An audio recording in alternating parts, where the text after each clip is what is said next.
एक बहुत ही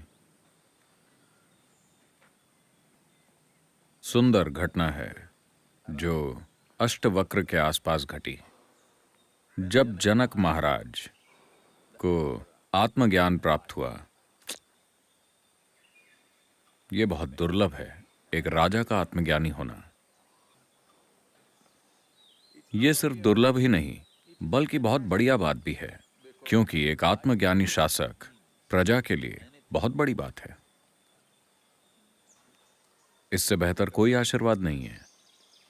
तो जब ऐसा हुआ तो उनके गुरु अष्टवक्र ने, गुरु वैसे भी हमेशा कठिन ही होते हैं, जैसे ही आपको लगेगा कि आपको आपका मार्ग मिल गया, वो बोलेंगे कि ये मार्ग सही नहीं है। जब जनक को लगा कि उनका आत्मज्ञान हो गया और बस यही सब कुछ है, अष्टवक्र ने कहा ये सब कुछ नहीं है, तुम्हें वापस जाकर अपने राज्य पर शासन करना होगा। शायद तुम्हें ये नहीं चाहिए, लेकिन बात वो नहीं है। बात यह है कि लोग इस योग्य हैं कि उन्हें एक आत्मज्ञानी राजा मिले। तो जनक को जब भी समय मिलता था वो अष्टवक्र से मिलने उनके आश्रम में चले जाते थे, जो कि घने जंगलों में था। तो जनक अक्सर आश्रम जाया करते थे। स्वाभाविक रूप से, चूंकि गुरु अकेले लोग होते हैं,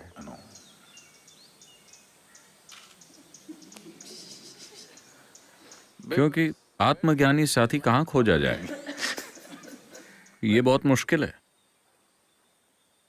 तो स्वाभाविक रूप से वो दोनों ही उस आपसी तालमेल का आनंद ले रहे थे, एक दूसरे के साथ का आनंद ले रहे थे। बाकी के सभी शिष्यों ने यह देखा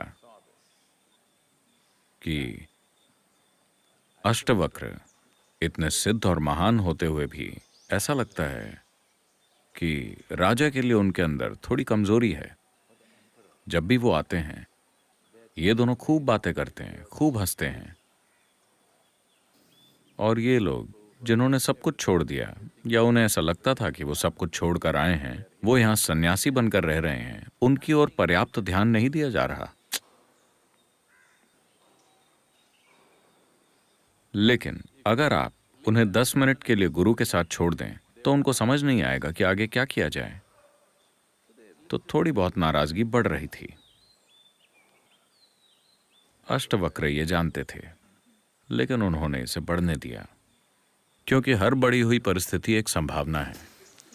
कुछ तो बढ़ना चाहिए, तभी आप कुछ कर सकते हैं। अगर कुछ नहीं बढ़ रहा है, इसका मतलब कि लोग मरे हुए हैं, जिंदा नहीं है। अगर जिंदा लोग होंगे तो कुछ तो बढ़ेगा, खुशी बढ़ेगी, प्यार बढ़ेगा, परमानंद बढ़ेगा, या कम से कम नाराजगी या नफरत या जलन, कुछ तो बढ़ना चाहिए। अगर कुछ बढ़ रहा है तो हम उनके साथ कुछ कर सकते हैं, कुछ भी नहीं तो उनके साथ क्या करें। तो उन्होंने इसे बढ़ने दिया, और फिर यह घटना हुई। एक दिन सत्संग में जनक भी आए और पीछे की ओर बैठे हुए थे। अष्टवक्र सत्संग के दौरान कुछ कह रहे थे और अचानक एक सिपाही भागता हुआ आया और गुरु की तरफ देखे बिना वो राजा के पास दौड़ते हुए गया। उसने ऊंची आवाज में कहा, राजमहल में आग लग गई है, आपको अभी चलना होगा। जनक ने कहा, निकल जाओ यहां से। सत्संग में दौड़कर आने की तुम्हारी हिम्मत कैसे हुई? मेरे गुरु को प्रणाम किए बिना तुम यहां आए और चीखते हुए बेकार की बातें कर रहे हो, निकल जाओ यहां से।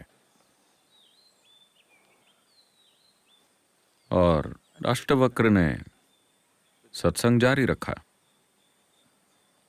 जनक वहां बैठे रहे, महल जलता रहा। यहां किसी को चिंता नहीं है। वहां लोग जरूर चीख रहे होंगे, लेकिन यहां किसी को कोई चिंता नहीं है।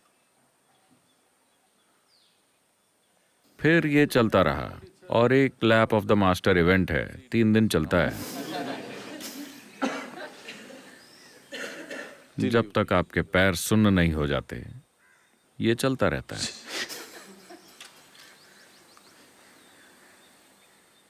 ये चलता रहा और एक लड़का जो आश्रम के काम करता था भागता हुआ सत्संग में आया और बोला, बंदरों के झुंड ने ब्रह्मचारियों के कपड़ों के साथ तबाही मचा रखी है।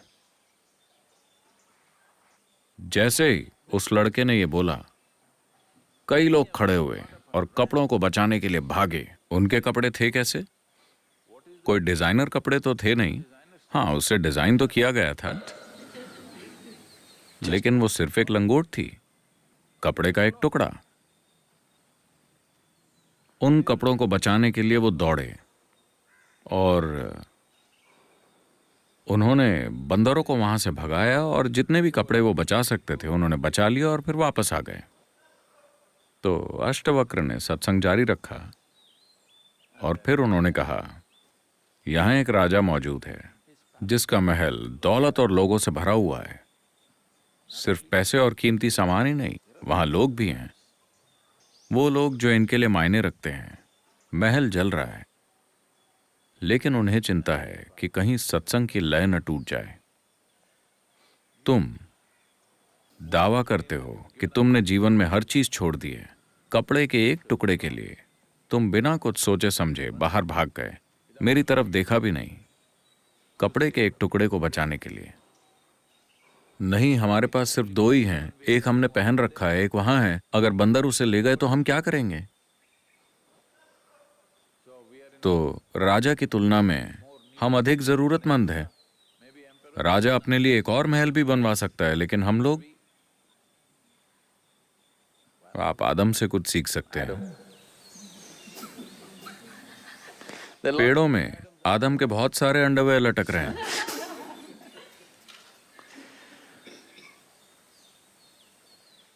तो अष्टवक्र ने कहा, सवाल ये नहीं है कि आपके पास क्या है, बल्कि ये कि आपने उसे कैसे पकड़ रखा है।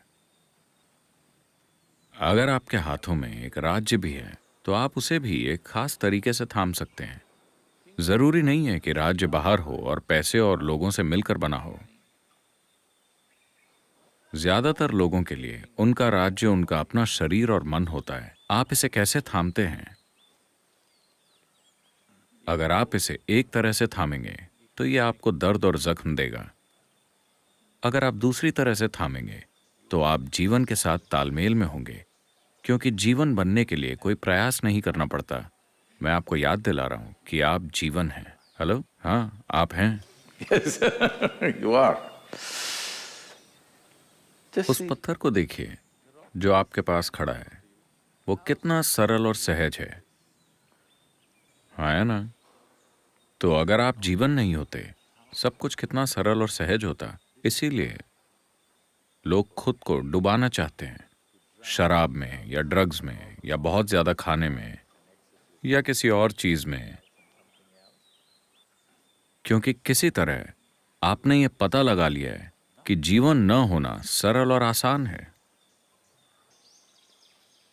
अगर आप बहुत जीवंत न हो तो ये बहुत सरल और आसान है। आप बस कहीं एक चट्टान की तरह बैठ सकते हैं। पर जब मौत का पल आएगा तब आप जान जाएंगे कि आप जीवन हैं और कुछ और होने का नाटक कर रहे हैं। नहीं तो मौत नहीं आती। वो पल असहनीय कष्ट देगा। तो हम चाहते हैं कि आप सचेत रहें। यही वजह है कि मैं आपको लगातार याद दिला रहा हूं कि आप एक दिन मर जाएंगे, आप एक दिन मर जाएंगे। मैं आपके लिए मौत की कामना नहीं कर रहा। बस इतना है कि मेरे सहयोग के बिना भी मौत आएगी, इस बात का मुझे पूरा विश्वास है।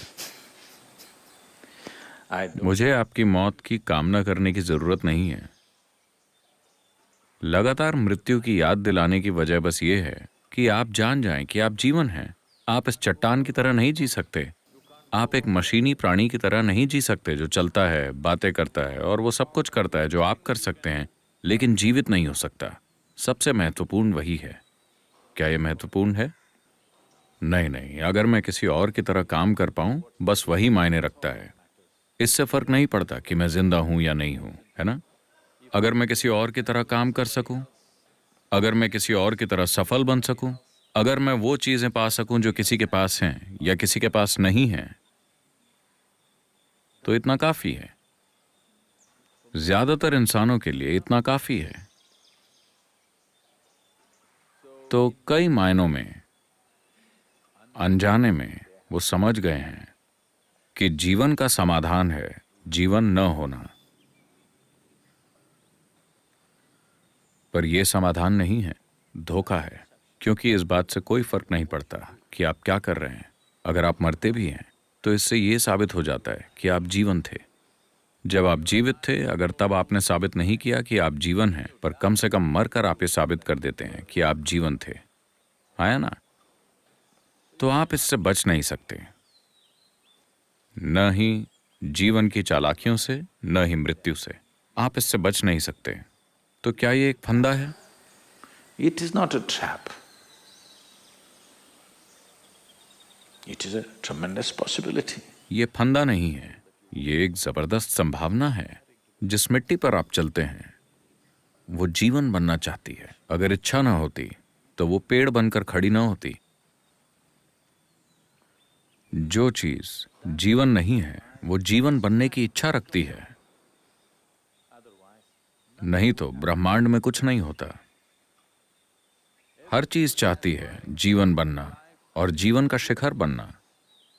आप इसे विकास की प्रक्रिया कह सकते हैं या जो चाहे कह सकते हैं, लेकिन मूल रूप से हर चीज जो जीवन नहीं है वो जीवन बनना चाहती है। हर वो चीज जो जीवन है उसकी चाहत है और भी ऊंचा जीवन बनना।